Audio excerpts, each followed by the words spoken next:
भाग का नाम बताए। सबसे पहले हम देखते हैं ये चीज है क्या। तो हम देख रहे हैं आपके सामने क्या है, डिवाइडर है। क्या है? डिवाइडर। ठीक है,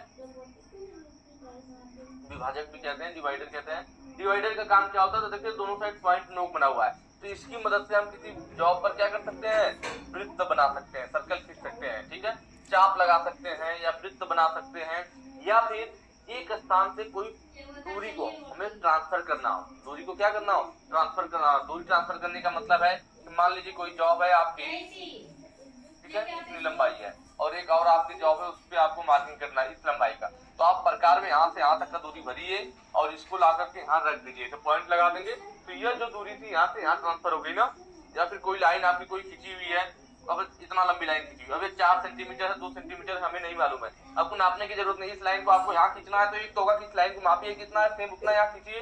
दूसरा तरीका है डिवाइडर ले लीजिए, इस लाइन को यहाँ से यहाँ तक डिवाइडर में नोक के बीच में दूरी भर लीजिए, उसका पॉइंट यहाँ लगा दीजिए, लाइन खींच दीजिए।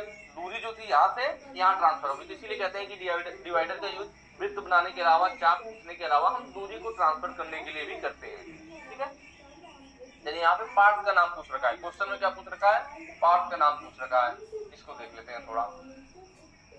डिवाइडर जनरली हमारा जो साइज होता है ना, साइज लिया जाता है इसके कहा, या पॉइंट के नोक से लेकर के, या जो फलक्रम होता है या इसको पिवट भी बोलते हैं, उसके सेंटर के बीच तक की दूरी के बीच का लिया जाता है। इसका साइज जनरली जो होता है वो 50 mm से 200 mm तक की साइज में डिवाइडर हमें दिखते हैं। ठीक है, इसका साइज जनरली इस साइज में अवेलेबल रहता है, 50 mm से 200 mm। चलिए देख लेते हैं पार्ट का नाम। जो ऊपर वाला सबसे पार्ट है इसको लोग पेग के नाम से जानते हैं, पेग के नाम से। ये जो गोल कमानीदार हिस्सा दिख रहा है इस तरफ, फलक्रम का मतलब आलम बिंदु होता है, वह पॉइंट जहां कोई चीज घूमती है जिस पॉइंट पर, तो यही हमारा फलक्रम है। जो दोनों लेग को इसको फैलाएंगे या फिर पास ले आएंगे, तो इसी पॉइंट पे यह घूमेगा, इसलिए इस पॉइंट को लोग फलक्रम या आलम बिंदु बोलते हैं। ठीक है, या फिर पिवट भी बोल दिया जाता है कहीं कहीं पे। क्या? पिवट। मैंने अभी भी ट्रेडिंग शुरू की।